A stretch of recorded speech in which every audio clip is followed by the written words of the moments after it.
Catholic मसीहियों के रूहानी Peshwa pope Francis इंतकाल कर गए। पोप फ्रांसिस की उम्र 88 बरस और काफ़ी अरसे से बीमार थे। वेटिकन सिटी एलामिया के मुताबिक पोप फ्रांसिस डबल निमोनिया का शिकार थे। इंतकाल वेटिकन सिटी में उनकी रिहाइशगाह पर हुआ। पोप फ्रांसिस ने 2013 में चर्च की क़यादत संभाली।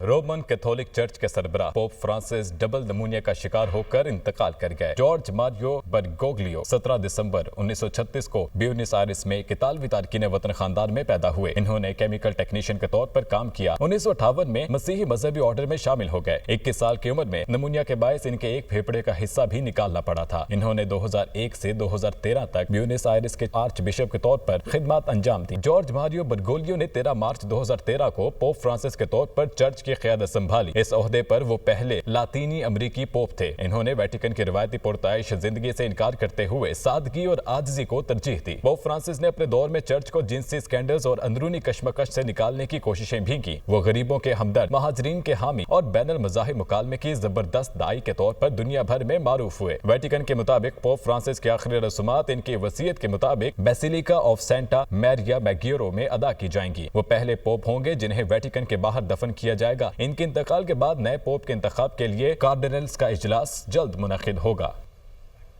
सदर मुमलिकत आसिफ अली ज़रदारी और वज़ीर-ए-आज़म शहबाज शरीफ का पोप फ्रांसिस के इंतकाल पर गहरे दुख का इजहार। सदर मुमलिकत का वेटिकन और पूरी कैथोलिक कम्युनिटी से ताज़ियत का इजहार।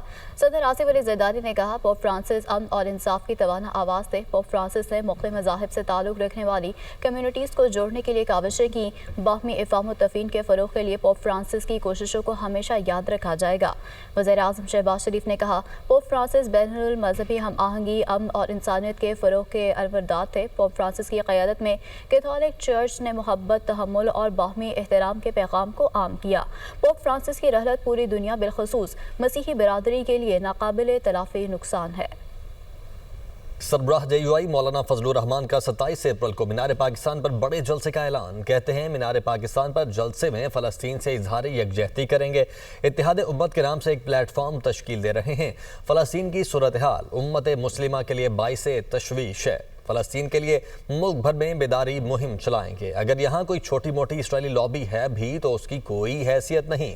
सिंध के लोग अपने हक की बात करते हैं तो उन्हें नहीं रोक सकते। 27 अप्रैल को यहाँ लाहौर मीनार पाकिस्तान पर एक बहुत बड़ा जलसा भी होगा, मुजाहरा भी होगा। इस वक्त तो एक प्लेटफार्म हम तश्कील दे रहे हैं जो मजलिस इत्तेहाद उम्मत के नाम से है।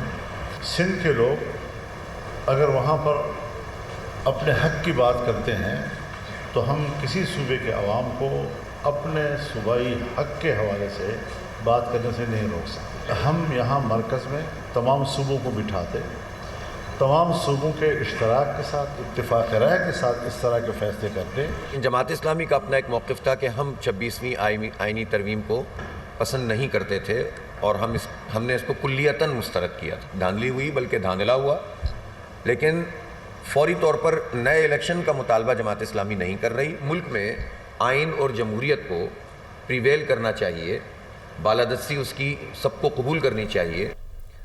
स्पीकर पंजाब असम्बली मलिक मोहम्मद अहमद खान का कहना है कि JUI और जमात इस्लामी के इत्तेहाद से हुकूमत को कोई खतरा नहीं, सिर्फ एक जमात की जानिब से मामूली नौयत के सियासी बुलबुले बनते हैं। मौलाना फजलुर रहमान और जमात इस्लामी का इत्तेहाद सियासी तौर पर खुश आइंद है। दोनों जमातें माजी में भी मुत्तहिदा मजलिस अमल के प्लेटफॉर्म से काविशें कर चुकी हैं। अगर हुकूमत पर कोई 100-200 अरब रुपए का बोझ पड़ भी जाए, किसान की फलाह होनी चाहिए। हुकूमत अब वो काम कर रही है। ये बात तो ठीक है, इस हद तक देखना पड़ेगा कि गेटिंग आउट ऑफ वीट, गंदम से हुकूमत का निकलना, फूड डिपार्टमेंट को ख़त्म करना, अब ये 70 साल तक तो था कि ये ऐसे है और फार्मर भी इसका आदी था, हुकूमतें ये बोझ उठाती भी थी। अब ये बड़ी कन्वेंशनल अप्रोच थी। अब फार्मर से एक चीज़ है कि गंदम ख़रीदना और एक है कि उसके ऊपर इन्वेस्टमेंट करना। तो हुकूमत को अब ये देखना है कि अगर हुकूमत इस चीज़ में से बाहर निकली है, सपोर्ट प्राइस को ख़त्म किया है, तो अब हुकूमत को सिर्फ ये सब्सिडीज़ के मॉडल पे नहीं, हुकूमत को अब एक्चुअली इसमें इंटरवीन करना पड़ेगा। हुकूमत को कोई ख़तरा नहीं। वो इत्तेहाद सियासत के लिए अच्छा होगा, सियासी बातचीत होनी चाहिए, लेकिन रेस्ट एश्योर की हुकूमत के लिए कोई सीरियस चैलेंज इस वक्त है नहीं। दो बुनियादी वजह, मईशत बेहतर हो रही है, महंगाई पे काबू पाया जा रहा है। चेयरमैन तहरीक इंसाफ बैरिस्टर गौहर खान ने कहा है कि JUI के साथ इत्तेहाद न होने के मामले पर रद्द-ए-अमल में कहा कि JUI एक बड़ी जमात है, उनका जो भी फैसला होगा कबूल होगा। हमारे पास ऑफिशियल उनकी तरफ से अभी ऐसा कुछ नहीं आया। असलम गौरी ने बयान दिया कि कुछ फैसले किए हैं, JUI की प्रेस रिलीज के बाद हम अपना रद्द-ए-अमल देंगे। अफवाहें आ रही हैं कि JUI ने आप लोगों के साथ इत्तेहाद ना करने का फैसला किया है, तो इस पर क्या अपडेट्स हैं? देखिए, JUI बड़ी अच्छी पार्टी है, पॉलिटिकल पार्टी है, उनका अपना एक मजलिस आमला है, उनके जो भी डिसीजन होगा, पर एज़ वी स्पीक हमारे पास उनकी तरफ से ऑफिशियल कुछ नहीं आया है। मैंने भी ये सुना है कि सोर्स के ज़रिए से ऐसी खबर दी गई है, पर असलम गौरी साहब ने भी उसको स्टेटमेंट दिया है कि हमने कुछ फैसले किए हैं, लेकिन अभी उस पर कोई भी लोग जो है स्पेकुलेशन ना करे और हम उसका एक प्रेस रिलीज़ इशू करेंगे। जब उनका फॉर्मल डिसीजन हमारे पास आएगा फिर उस पर हम अपना रद्द-ए-अमल देंगे। अपोजिशन लीडर उमर अयूब का कहना है कि बानी पीटीआई, बुश्रा बीबी, शाह महमूद कुरैशी और दीगर सब सियासी कैदी हैं। हम सिर्फ अदालत का दरवाज़ा खटखटा सकते हैं। मुझ पर बिस्किट चोरी तक के केस लगाए गए हैं। हम रियासत का हिस्सा हैं और जो तारीफ ये लोग करते हैं रियासत की, वो यकसर मुख्तलिफ है। आइन का मुताला कर लें, रियासत क्या होती है समझ आ जाएगी। जो एक शख्स का हक होता है जिसको जेल के अंदर रखा गया हो, और बिलखसूस वज़ीर-ए-आज़म इमरान खान साहब या बुश्रा बीबी, मखदूम शाह महमूद कुरैशी साहब, डॉक्टर यास्मीन राशिद साहिबा, हमारी बहन आलिया हमजा साहिबा भी, और साथ हमारी बलूचिस्तान से तरीन साहब, हमारे सदाम तरीन, ये सब सियासी प्रिजनर्स हैं। अभी हैसियत अपोजिशन लीडर मुझ पर भी बिस्किट चोरी तक के वो केस बनाए गए हैं। हम लोग अदालत का दरवाज़ा खटखटाएंगे और क्या करेंगे। हम लोग पार्लियामेंट का हिस्सा हैं और मैं बार ये रिपीट करता होता हूँ कि आप आर्टिकल 7 आइन का पढ़ें तो उसमें वाज़े तौर पे रियासत की डेफिनेशन लिखी हुई है। कई लोग कहते हैं कि जी रियासत मुखालिफ नारे या रियासत मुखालिफ बातें करनी, तो उनको मैं कहता हूँ उन अकल के अंधों को कि भाईजान ज़रा मुताला कर लिया करो आइन का, अच्छा होगा आप सारों के लिए, पढ़ भी लेंगे, कुछ सीख भी लेंगे उस आइन से। वज़ीर-ए-आज़म के मुशीर राना सनाउल्लाह का सीनियर वज़ीर सिंध शर्जील मेमन से दोबारा टेलीफोनिक राबिता। दोनों रहनुमाओं में पानी के मसले पर मुशावरत के अमल को आगे बढ़ाने पर इत्तेफाक हुआ। राना सनाउल्लाह का कहना है कि तमाम मामलात को अफ़हाम व तफ़हीम से हल करने पर यकीन रखते हैं। वाटर कार्ड के मुताबिक किसी सूबे का पानी दूसरे सूबे को मुंतकिल नहीं किया जा सकता। पानी के मसले का हल इंतज़ामी और तकनीकी बुनियादों पर किया जाएगा। किसी सूबे की हक तलफी नहीं होगी। रहनुमा पीपल्स पार्टी सईद गनी का कहना है कि वज़ीर आज़म भी केनाल्स की मंजूरी नहीं दे सकते। सदर आसिफ अली ज़रदारी ने दस्तखत किए हैं तो दिखा दें। नून लीग अगर सोच रही है कि पीपल्स पार्टी मुज़ाकरात में मान जाएगी तो ऐसा नहीं होगा। हमने कभी किसी चीज़ पर समझौता नहीं किया। पीपल्स पार्टी का मौक़िफ़ है कि केनाल्स नहीं बननी चाहिए। सिंध को अपने हिस्से का पानी नहीं मिल रहा। नून लीग का रवैया मुनासिब नहीं। हमारी कोई सियासी मजबूरी नहीं। वो जो एक बंद कमरे में कोई बात हुई जो किसी ने नहीं सुनी है।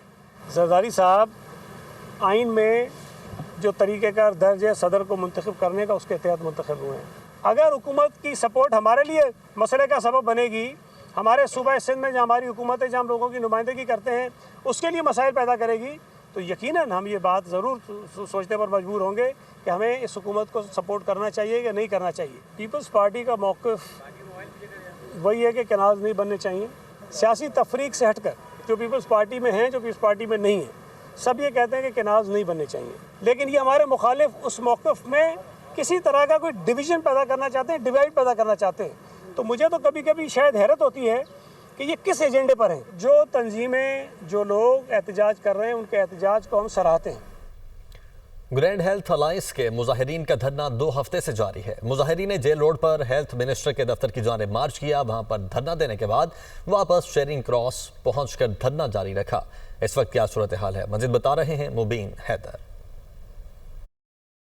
बिल्कुल ये सूरत हाल, इस वक्त हम शेरिंग क्रॉस के पर मौजूद हैं और आज भी यही सूरत हाल है कि 15वां रोज़ है और 15 रोज़ से जो है मुजाहिरीन यहाँ पर धरना दिए हुए हैं। आज ग्रैंड हेल्थ अलायंस के मुजाहिरीन की जानिब से जेल रोड में जो हेल्थ मिनिस्टर हैं उनकी तरफ, उनके दफ्तर की तरफ भी मार्च किया गया, वहाँ भी धरना दिया गया। कुछ देर धरना जारी रखने के बाद वापस यहाँ पर आके धरना कंटिन्यू किया गया। इनका यही कहना है कि मुतालबात पूरे किए जाएँ, लेकिन हुकूमत की तरफ से अभी तक कोई ना मुज़ाकराती टीम मुतारिफ करवाई गई है, ना कोई नुमाइंदा वो अपॉइंट किया गया। इनसे जानते हैं क्या सूरत हाल है और क्या मौक़िफ़ है इनका। हम यहाँ पे बैठे हुए हैं और हमारे साथ फीमेल्स भी हैं जो कि 16 दिन से यहाँ पे अपने बच्चों को लेकर बैठी हुई हैं, और हुकूमत वक्त जो है इस मामले में संजीदा नहीं है। अगर ये इसी तरह रहेंगे तो फिर इंशाल्लाह हम भी यहाँ पे बैठे हैं और दिन ब दिन जो हमारा एहतजाज है ये मजीद बेहतर होता जा रहा है और इंशाल्लाह हमको इनको सरप्राइज देंगे। बिल्कुल, आप पे सुनकर कहना है कुछ सरप्राइज दिया जाएगा। वार्निंग्स ऑलरेडी बहुत दे दी गई हैं, ओपीडीज ऑलरेडी बंद कर दी गई हैं। इनका कहना है कि ये सूरत हाल रही तो इसी तरह हमारा जो धरना है मजीद संजीदगी इख्तियार करेगा। देखने की हुकूमत की तरफ से क्या मौक़िफ़ लिया जाता है और क्या जो है वो पॉइंट ऑफ व्यू सामने आएगा। जी, वज़ीर आज़म का जुलाई 2024 तो मार्च 2025 टेक्सटाइल सेक्टर की बरामदात में 9.38% इजाफे का खैर मकदम। शहबाज शरीफ ने कहा टेक्सटाइल सेक्टर की बरामदात 13.613 बिलियन डॉलर की बुलंद तरीन सतह पर होना खुशाइंद है। मार्च 2025 में टेक्सटाइल सेक्टर की बरामदात में गुज़श्ता माह के मुकाबले 6.27% इजाफा पाकिस्तानी मईशत की तरक्की और हुकूमती पॉलिसीज़ की दुरुस्त समत का मज़हर है। बरामदात में बतदरीज इजाफा और दीगर मुस्बत मुआशी इशारे हुकूमत पाकिस्तान और निजी शोबे के ताउन और अनथक मेहनत की बदौलत मुमकिन हुए। तरक्की के सफर में मजीद तेजी के लिए हुकूमत टीम दिन रात मेहनत कर रही है। हम निजी शोबे को कारोबार दोस्त माहौल फ्राहम करने के लिए कोशां हैं ताकि मुल्की बरामदात में मुस्तकिल इजाफा मुमकिन बनाया जा सके। वज़ीर-ए-आज़म शहबाज शरीफ से मुत्तहिदा अरब अमारात के नायब वज़ीर-ए-आज़म की मुलाकात। वज़ीर-ए-आज़म का इक़्तिसादी रवाबित पर मबनी बरादराना ताल्लुकात को मज़ीद मुस्तहकम बनाने के आज़म का अदा। सदर UAE शेख मोहम्मद बिन ज़ायद अल नहयान के लिए नए ख्वाहिशात का इज़हार। वज़ीर-ए-आज़म की मुख्तलिफ शोबों में मुत्तहिदा अरब अमारात की मुसलसल हिमायत की तारीफ। दोनों मुल्कों के दरमियान दो तरफ़ा ताउन की मज़बूत रफ्तार पर इत्मीनान का इज़हार। वज़ीर-ए-आज़म का तिजारत, सरमायाकारी, तवानाई के शोबे में ताउन बढ़ाने की ज़रूरत पर जोर। दो तरफ़ा ताल्लुकात समेत इलाकाई सूरत हाल और आलमी पेशरफ्त पर भी तबादला ख्याल किया गया। दो तरफ़ा ताल्लुकात के फ़रोग़ और ताउन की नई राहें तलाश करने के आज़म का अयादा।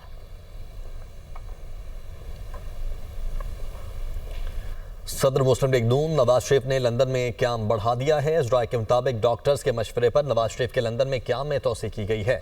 डॉक्टर्स ने साबिक वज़ीर आज़म को मज़ीद टेस्ट करवाने का मशवरा दिया। नवाज शरीफ ने वापसी की टिकट भी रीशेड्यूल करवा ली है। तो सदर मुस्लिम लीग नून नवाज शरीफ ने लंदन में क्याम बढ़ा दिया है। डॉक्टर्स के मशवरे पर नवाज शरीफ के लंदन में क्याम में तोसी की गई है। डॉक्टर्स ने साबिक वज़ीर आज़म को मज़ीद टेस्ट करवाने का मशवरा दिया है। उनके ज़ाती मुआलिज डॉक्टर अदनान भी उनके साथ मौजूद हैं और जिस दिन मियां नवाज शरीफ लंदन पहुंचे थे तो उन्होंने उससे अगले दिन हार्ले स्ट्रीट क्लिनिक में अपना चेकअप करवाया था।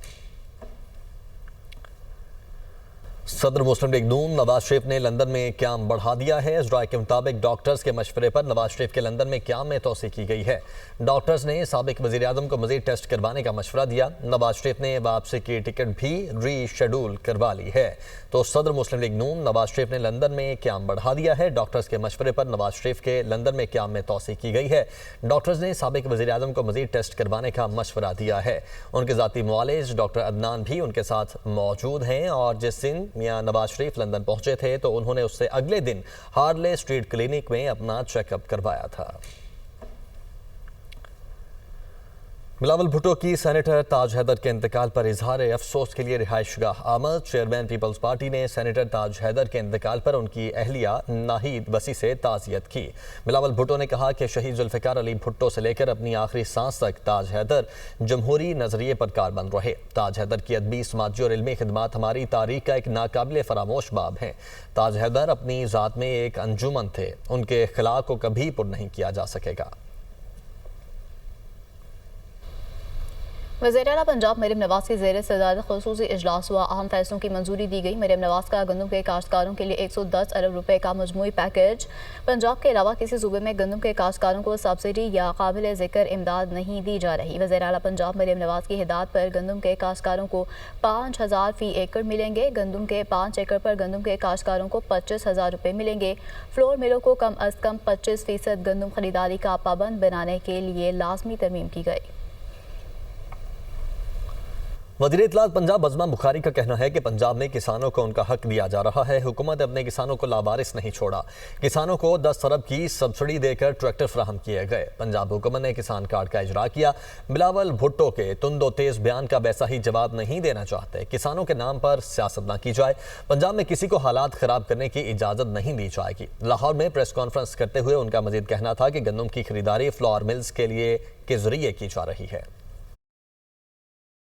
जो गंदम के काश्तकार हैं उनको 9,500 ट्रैक्टर जो हैं वो दिए गए हैं, जिसके ऊपर 10 अरब रुपए की सब्सिडी दी गई है। जो बिलावल भुट्टो साहब ने उन्होंने एक बहुत तुंदो तेज़ किस्म की तकरीर फरमाई। हमारा कमाल ज़र्फ़ ये है कि हम उसको उसी तरह जवाब उसका नहीं देते। किसानों का नाम इस्तेमाल करके, किसानों की जो है वो उस प्लेटफॉर्म को इस्तेमाल करके जो सियासत की जाती है, वैसे तो खैर अब हर जगह पर मुख्तलिफ इशूज़ को बुनियाद बनाकर सियासत करने की कोशिश की जाती है, और वो इशूज़ इन पर सियासत नहीं करनी चाहिए। हुकूमत ने अगर ख़ुद गंदम नहीं ख़रीदी तो उसने लावारिस नहीं छोड़ा है पंजाब के किसानों को। उसने प्राइवेट सेक्टर के ज़रिए जो गंदम की ख़रीदारी है उसको मेक श्योर किया है। जो गंदम है वो फ्लोर मिल्स जो है वो उनके ज़रिए ख़रीदारी होगी। किसान, हमारा काश्तकार हमारे सर का ताज है। काश्तकार अकेला नहीं है। मरियम नवाज शरीफ काश्तकार के साथ, छोटे काश्तकार के साथ, उनके साथ खड़ी है।